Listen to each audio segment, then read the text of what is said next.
This is going to be controversial. I'm all for giving both sides. And the sides I'm coming from is my learner that has autism and special needs and their real world, aka you, all you adults in their life. I have your perspective because you're telling me what I need to teach them so that it could be more of a convenience for you, okay? And not more of a burden. Because our kids, our friends have behavioral issues, yeah, because they need to learn to functionally communicate because unfortunately they live in a society that doesn't understand them. So unfortunately, yeah, you want them to do that. Well, guess what? I have to teach them a way to signal to you that what they want to request, whether it's them communicating with using pictures to tell you, because if they didn't have pictures, how else would they communicate with you, right? You can't communicate with your kid. He's having a meltdown because he wants a banana, but you don't know he actually wants a banana because he did something that relates to how he expresses banana, and you can't read it. So it's like, obviously we have to make it low effort, high reinforcement for everybody. So hey, if I show you a picture of this, that means that it's a visual, it's an actual visual of what he's going to be tacting. And some people are like, no, you shouldn't use the actual picture of it. You should use a generic one. But I'm a firm believer, especially with early learners, you teach the one-to-one first, the actual one, so they're more motivated, and then you fade out the SD to a more generic one, because now you could categorize bananas versus platanos. You see what I mean? So back to my point is that somebody left a comment on my Instagram. I love going back and forth between Instagram because TikTok, you guys are my home. Like, you guys are my boys. Like, you know what I mean? And my girls, like, girl, like, you know.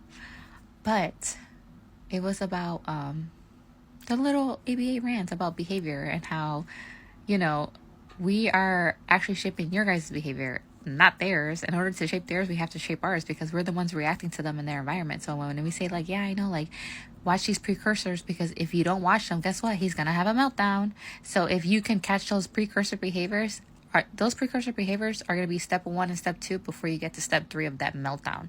So you want to be very familiar of what is his current hierarchy of proactive, like, precursor behaviors before he goes boom, because they are a ticking time bomb, literally. And that's how it feels like when you're working with them. Because you know what it is? You know what's so funny too? Is that we are working 6.5 hours a day straight with that learner who has behavioral outbursts, right? 6.5 hours a day. Can you imagine the anxiety that it takes to actually work as an RBT one by one? Because we're shaping their tolerance to being able to maintain his thing 6.5 hours a day. Because guess what? When he got to school, he can only tolerate 5 minutes of the day because he has no idea what's going on. So we have to and arrange his environment for him to be successful by giving him a visual schedule, by reminding him constantly of what's going on, by having to give him a lot of attention because he needs to be redirected so that he doesn't get bored and starts engaging in maladaptive behavior, or tries to elope because he's bored. So he's going to leave the classroom. It's not entertaining to him. He's going to go find something to do. Maybe he needs to run, but he can't communicate that because he has no one to support him or guide him on how to model, how to communicate functionally to someone else in his environment so that he could advocate for himself, because he can't advocate if he doesn't learn. So who's going to teach him? Do you see what I mean? And then when it comes to autism, this is the point where it's going to get controversial. And I don't care because it needs to be talked about. When you ask, everyone swears they know what autism is. I want, as a social experiment or whatever, or your contribute to society, tomorrow, it's 8 o'clock. It's almost 9 o'clock at night. Tomorrow, I want you to ask somebody random, even your manager. You could be someone close to them. Ask somebody who doesn't have autism close by. Or just ask, because you never know how close it is to somebody until they actually be like, oh, yeah, I know someone with autism. Or like, oh, my little cousin has autism. Or my son has autism, depending on the hierarchy of how close you are in that circle. You see what I mean? So anyways, when it comes to autism, I've asked 2 people, what does autism look like? You know what responses I got? The ones in a wheelchair and the ones that look a little funny. Or the ones with Down syndrome. That's what I got. So go ask someone next to you. Ask them, like, what does autism look like to you? And just see what they have to say. Because you're going to either be like, wow, they actually are aware of what autism is. Or the stuff that comes out their mouth is going to be like, oh my God, like, where did you learn that?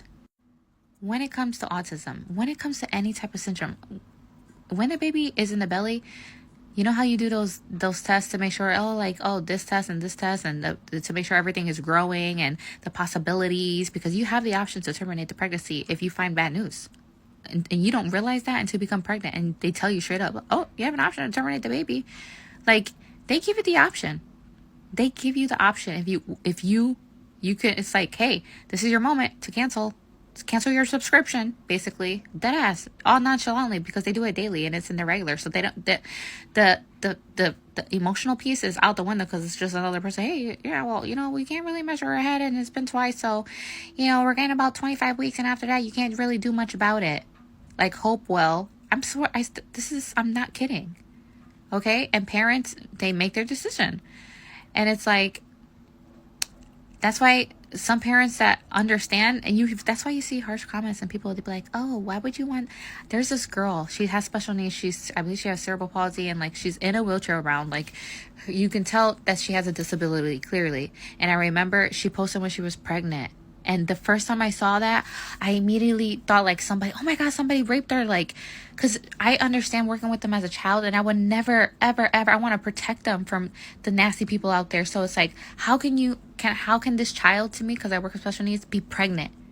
And it's like, when I know that I'm still teaching them life skills. You see what I mean? But also, like, I understand the parents that I work with, and they would never leave their child out of their sight. But as I was reading her story, oh my God, it gives you a whole different perspective. And it's like, oh my God, we've been conditioned to protect and protect and protect, and like, no, stay away, like, no strangers. Like, parents are afraid to put them in daycare or go to the park and stuff like that. Like, no, you need to bring them out in community. You need to get them exposed, because if you're keeping them in the house all the time, how do you think they're going to act in public when they go outside? They're not going to know what to do, because it's all these and sensory overload. Hello, you have to slowly shape their tolerance and acceptance and go there routinely, so that it becomes their anxiety, and they become the familiar of the sounds in the different, like, sections of the mall. Or the mall is terrible. Like, I have a video that I share with my parents for the consults about what it feels like to have autism. All the different sensory inputs that come in, you don't know how sensitive one of our learners is. So that's why a lot of our kids have meltdowns in the school, and in this society, in the mall, in the grocery store. Think about it. It's freezing by the groceries. I hate going there because I have sensory overload. I hate going in the fruit section. I get it out the way because it's like my base into the freezer section. That's how I always navigate. I have to start from the cold, because cold is what I hate the most. I would much rather not be cold, like feeling the cold. Let me get the cold over, and then I get to warm up type of vibe. You see what I mean? So it's like, it's a whole experience, and it's a whole huge transition. And when it comes to having transition in autism, that's difficult. So imagine having to go home, going to school, go to the grocery store, this, that, in the car, this. Like, it's a sensory overload. Because there's so many. When you do a task, there's a whole TA to every single step that you take, and you don't realize that, because you live lively, not having to worry about all the steps that it takes to get through every single transition. Like, washing your hands is like 12 steps. It's 12 steps to learn. So imagine having to always remember the 12 steps of washing your hands, having to use the 12 steps of taking a bath, brushing your teeth, all those ADL skills. These learners are starting their day with having to remember a task so that they could become independent, because they need to learn how to become independent, because they're going to be adults one day, and they're going to have to navigate the real world that everyone's like, oh, you're trying to make them normal.